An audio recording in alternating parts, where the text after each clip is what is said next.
सबसे पहले तो अगर हम बात करें तो कनाडा को बहुत बहुत कंग्रेचुलेशन की उन्होंने इस अमेरिका रीजनल फाइनल्स को क्लियर किया और वो पहुंच गए हैं अपना पहला T20 वर्ल्ड कप खेलने जो होना है यूएसए और वेस्ट इंडीज़ में T20 वर्ल्ड कप 2024 का। और अमेरिकन रीजन से वो दूसरी टीम बनी कहीं ना कहीं जो T20 वर्ल्ड कप में पार्टिसिपेट करने वाली है नेक्स्ट ईयर के। सबसे पहली टीम जो कि होस्ट है यूएसए, वो कहीं ना कहीं ऑटोमेटिक क्वालिफिकेशन उन्हें मिला। और वहीं पर दूसरी तरफ कनाडा ने बर्मुडा को, जी हाँ, कल रात अगर एशिया की बात करें तो एशिया में सब लगभग सो ही रहे थे, कल रात की बात करें तो 39 रन से उन्होंने मात दी बर्मुडा को। शायद 90 कुछ पर बर्मुडा ऑल आउट हो गई थी और एक काफ़ी आसान जीत यहाँ पर कनाडा को मिली और वो पहुँच गए इस T20 वर्ल्ड कप में। किस तरह से चीज़ें उनके लिए घटी हैं वो आप कम्युनिटी में हमने एक बहुत डिटेल्ड पोस्ट डाला हुआ है, जाकर एक बार जरूर चेक करें। लेकिन कांग्रेचुलेशन कनाडा कि आप अमेरिकन रीजनल फाइनल से निकल गए हैं। अब बारी आती है एक और बड़े क्वालिफायर की और वो है आने वाला क्वालिफायर एशिया रीजनल फाइनल्स। और अब इसका इंतजार रहेगा कि एशिया रीजनल फाइनल्स, क्योंकि ये डेफिनेटली सारे कॉन्टेस्ट का बाप होने वाला है, इसमें कोई दौरान नहीं है। क्योंकि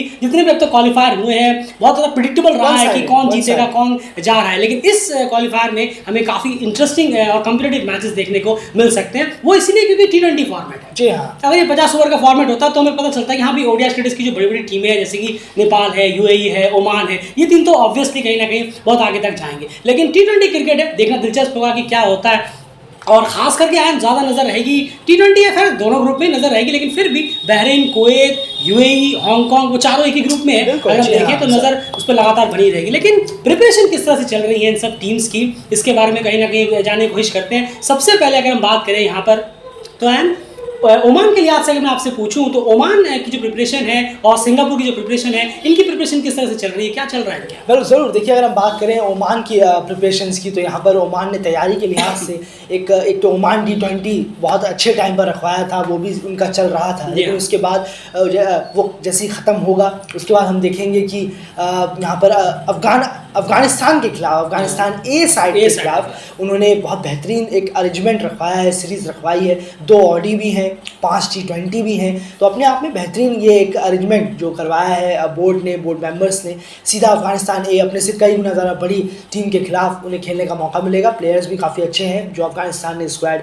निकाली थी अपनी ए साइड के लिए। वही जो अभी एशियन गेम्स में खेल रही थी वही स्क्वाड यहाँ आने वाली है, जो फाइनल भी खेली और खैर रिजल्ट उसका बारिश की वजह से नहीं आ पाया, वरना क्या पता वो गोल्ड ले जाते। ज़रूर, तो बहुत बेहतरीन साइड है अफगानिस्तान ए की, तो बहुत बेहतरीन प्रिपरेशन यहाँ होने वाली है ओमान की। बिल्कुल, तो वहाँ पर आपको बताया था कि मोहम्मद शहजाद, करीम जन्नत और बात करें अगर कैस अहमद भी है और हजरतुल्लाह जज़ई भी है, तो काफ़ी अच्छी एक पूरी कंप्लीट स्क्वाड T20 की स्क्वाड जो है काफ़ी बेहतर है और एक अच्छे खासी प्रिपरेशन हम यहाँ एक्सपेक्ट कर सकते हैं ओमान के लिए। और T20 उनका चल ही रहा है, इसमें वो पार्टिसिपेट कर रहे थे, ये उनकी तैयारी चल रही है उस एशिया रीजनल फाइनल्स के लिए। वही सिंगापुर की बात करें तो वहाँ पर कुछ आपको नया देखने को मिला या फिर वही हाल है जो वो लगातार जिस तरह से प्रैक्टिस करते हैं? बिल्कुल, देखिए इंडोर प्रैक्टिसेस उनकी चालू है। जिस तरीके से हम देखते हैं वो काफ़ी वक्त बिताते हैं इंडोर प्रैक्टिसेस में, लेकिन कहीं ना कहीं इतना काफ़ी नहीं है जितना वो प्रैक्टिस करते हैं। दिखता है हमें उस परफॉर्मेंस उस तरीके की होती नहीं है, तो सिंगापुर को और उठाना चाहिए अपना, थोड़ा सा कोई सीरीज़ रखवा पाते या, लेकिन ऐसा नहीं है कि अब फॉरेन सीरीज रखवाते तो सब ठीक हो जाता है। बहुत पहले से काम होता है, अभी फिलहाल काम होता हुआ दिख नहीं रहा इतना, और इंडोर प्रैक्टिस से भी इतनी उम्मीदें हैं। बिल्कुल, वो भी लगातार दिखती हैं कि वो हट रन हुए, यहाँ तक कि उनकी स्क्वाड भी अनाउंस हो गई है बहुत पहले ही एशिया रीजनल फाइनल्स के लिए, लेकिन वो स्क्वाड का कुछ प्रिपरेशन अभी तक तो फिलहाल नजर नहीं आ रहा सिवाय इंडोर प्रैक्टिस के। उसके बाद अगर बात करें यहाँ पर नेपाल की, जो इस वक्त होस्ट करने वाली है इस एशिया रीजनल फाइनल्स को, तो डेफिनेटली नेपाल के लिए अगर हम देखें, जैसे कि पहले न्यूज़ ये आई थी कि वो राजस्थान रॉयल्स के हाई परफॉर्मेंस कैंप में आने वाले हैं इंडिया में, और फाइनली यहाँ पर आ चुके हैं और कहीं ना कहीं वहाँ पर उनकी लगभग 10 डेज़ की प्रैक्टिस वगैरह रहनी है। तो एक चीज़ यहाँ हम जरूर देख सकते हैं कि इंडिया के साथ जो है वो डेफिनेटली अभी नीचे लोअर लेवल पर ही सही, लेकिन कहीं ना कहीं धीरे धीरे हम देख रहे हैं कि मॉन्टी देसाई सर जो है वो धीरे धीरे टाइप कराने की कोशिश कर रहे हैं। ये लगातार कहीं ना डेलीकेट की नज़र इस पर बनी हुई है। इससे पहले बेंगलोर के हाई परफॉर्मेंस सेंटर में टीम जो है शायद 20-25 दिन के लिए वो प्लेयर्स वहाँ पर भी गए हुए थे। उसके बाद अब Rajasthan Royals high performance centre में भी देखने को मिल रहा है। तो कहीं ऐसा ना हो कि हमें आने वाले वक्त में देखने को मिले कि इन टीम्स के खिलाफ, जो लीग्स की टीम्स हैं उनके खिलाफ, कहीं हमें उनकी ए साइड या 20 साइड के खिलाफ मैचेस वगैरह देखने को मिल जाए, 3 मैचेस 4 मैचेस या 5 मैचों का कोई टूर वूर हो जाए नेपाल से वहाँ या यहाँ से वहाँ, ये हमें देखने को मिल सकता है क्योंकि मॉन्टी देसाई सर इसमें बहुत अच्छा रोल निभाते हुए नजर आ रहे हैं। और ये दिख रहा है कि ये बैक टू बैक 2 बार कहीं ना कहीं इंडिया जो आई टीम और परफॉर्मेंस कर रही है, इससे लोअर लेवल पर सही चीज़ें शुरू जरूर हो रही है इंडिया और नेपाल के बीच में। बाकी देखना होगा ये मेन मैचेस तक कब तक पहुँचती है। मेन मैचेस हमारा मतलब है कि उनकी लीग्स की टीम, स्टेट्स की टीम यहाँ तक भी कहीं शुरुआत हो जाए, कोई भी शुरुआत एक अच्छी शुरुआत मानी जा सकती है। उसके बाद अगर प्रिपरेशन प्रिपरेशन के लिहाज से देखें तो एक बहुत अच्छी सीरीज यहाँ पर रखी गई है। जैसे हमने जब सीरीज अनाउंस हुई थी तब भी हमने कहा था कि हांगकांग उन्हीं पार्टिसिपेंट के खिलाफ है जिनके साथ आपको सबसे ज़्यादा टक्कर लेनी, क्योंकि नेपाल एक अलग ग्रुप में है और हांगकांग यूएई अलग ग्रुप में, तो डेफिनेटली इन दोनों में से किसी एक के साथ उनका सामना होना है। अगर हम देखें सेमीफाइनल में मोस्ट प्रोबेबली, अब वो उलटफेर हो जाए कि यूएई हांगकांग में से कोई बाहर हो जाए तो वो बात अलग है, लेकिन मोस्ट प्रोबेबली इनमें से किसी एक के साथ सामना होना, उनके खिलाफ उसी सीरीज से ठीक पहले आपको कम से कम 2-3 मैचेस मिल जाएंगे। तो यार प्रिपरेशन तो बहुत बेहतर रही है, बहुत अच्छी और उन्हीं कंडीशंस पे मुल्तानी में मैचेस होने हैं। बिल्कुल बहुत बेहतरीन है और इससे बहुत अच्छी तैयारियां भी होंगी, आप उस एटमॉस्फेयर में रहेंगे भी, क्योंकि 30 तारीख से ही टूर्नामेंट शुरू होगा, फिर आप वहीं पहले से रहेंगे, मौजूद रहेंगे, तो बहुत बेहतर है। कंडीशन है, ग्राउंड है, और यूएई के प्लेयर्स तो खेले हुए भी हैं यहाँ पर, ऐसी बात नहीं है, लेकिन और अच्छा है। T20 का एटमॉस्फेयर अलग होता है, पूरा तरीका अलग होता है खेलने का, तो उसके लिहाज से अगर आप पहली ये जो सीरीज़ है नेपाल के लिए वो बहुत अच्छी है, जो बोर्ड ने मेंबर्स ने रखवाई है अरेंज करवाकर, काफ़ी काम आ सकती है। बिल्कुल सही बात है, क्योंकि रीजनल फाइनल्स के लिहाज से आप देखेंगे तो डेफिनेटली ये काम आने वाली है, क्योंकि वही टीम्स हैं जो टीम वहाँ पर खेलने वाली है इस ट्राई सीरीज में। वही ये तो बात हो गई नेपाल की प्रिपरेशन की, जो कि काफ़ी बेहतर नजर आ रही है, उस सीरीज़ की वजह से कहीं ना कहीं और ज़्यादा बेहतर नजर आ रही है, क्योंकि इसमें टीम्स वही सारी हैं। अगर आप और इससे कहीं ना कहीं उन प्लेयर्स के बारे में भी, जो प्लेयर्स कहीं ना कहीं उनके यूएई के हांगकांग कुछ प्लेयर्स के बारे में उन्हें जानने का मौका मिलेगा, किस तरह से खेल रहे हैं, क्या इनकी वीकनेस है, सारी चीज़ें वो देख पाएंगे। अब इसी की वाइस वर्सा अगर आप करें तो यूएई और हांगकांग की बात करें तो उनके लिए भी ये काफ़ी अच्छी प्रिपरेशन होगी, क्योंकि उन्हें भी मुल्तानी में मैचेस यहाँ पर खेलने हैं, और अगर हम देखें तो वो भी कहीं ना कहीं नेपाल के खिलाफ कई सारे प्लेयर्स को, बॉलर्स को देख पाएंगे, समझ पाएंगे उस सीरीज से पहले कि इनकी क्या वीकनेस है, क्या स्ट्रेंथ है, किस तरह की चीज़ें यहाँ पर करनी है, क्योंकि वो अगर सेमीफाइनल पहुंचते हैं तो उन्हें भी कहीं ना कहीं ये लगेगा कि थोड़ा बहुत हमें एक्सपीरियंस यहाँ पर मिला है, जो हमने ट्राई सीरीज यहाँ पर खेली थी। तो उनके लिहाज से भी प्रिपरेशन वो रहने वाली है, काफ़ी इंपॉर्टेंट रहने वाली है, कि उन्हें सीरीज से पहले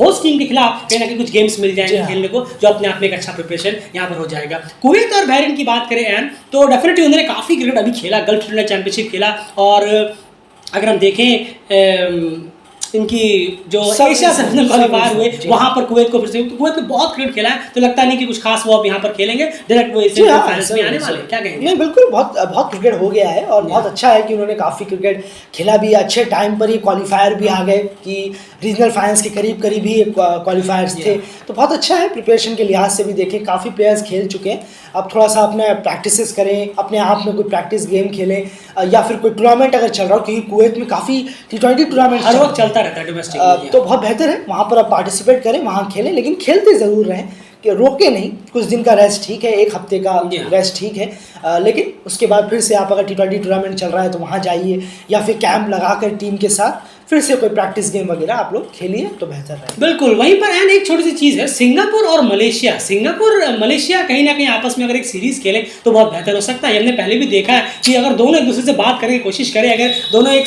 टूर्नामेंट से पहले अगर अपने आप में 3 मैचों की सीरीज़ खेल लें, तो एक अच्छी प्रिपरेशन के तौर पर से देखा जा सकता है। सिंगापुर के लिए खास करके मैं कहूँगा, मलेशिया तो एशियन गेम्स वगैरह खेल के भी आए, सिंगापुर कम से कम इस पहल को तो आगे बढ़ा ही सकता है, कोशिश तो कर ही सकता है। ज़रूर, क्या पता कर भी रहा हो, अब ये देखने वाली बात हो, ज़रूर कर रहा हो, लेकिन शायद मुश्किल आ रही हो कहीं ना कहीं, लेकिन मलेशिया के साथ करने में ज़रूर कोई हर्ज नहीं है। मलेशिया बहुत अच्छी टीम है सिंगापुर के मुकाबले अगर देखें, और मलेशिया की भी प्रैक्टिस बहुत बेहतर रही है। उन्होंने एक सीरीज़ खेली थी हांगकांग के खिलाफ, ट्राई सीरीज़, उसके बाद एशियन गेम्स खेला, वहाँ भी वो अच्छा खेले, लेकिन अब देखना होगा किस तरीके से ये और ज़्यादा जो दिन है वो कैसे बिताते हैं। क्या पता कोई T20 टूर्नामेंट, MCA टूर्नामेंट कोई चल रहा हो, वहाँ वो खेलें, या फिर शायद कुछ दिन का रेस्ट लेकर फिर अपना प्रैक्टिस वगैरह करें, उसके बाद आएँ। लेकिन सिंगापुर के लिए बेहतर है कि अगर वो बात करे, या कर भी रहा होगा, लेकिन शायद मुश्किल कहीं ना कहीं आ रही है। बिल्कुल, तो ये हाल है इन 8 टीम्स का प्रिपरेशन के लिहाज से। अगर हम देखें तो ओवरऑल बस इंतजार रहेगा कि रीजनल फाइनल्स कब शुरू होते हैं, प्रिपरेशन कंप्लीट होती है,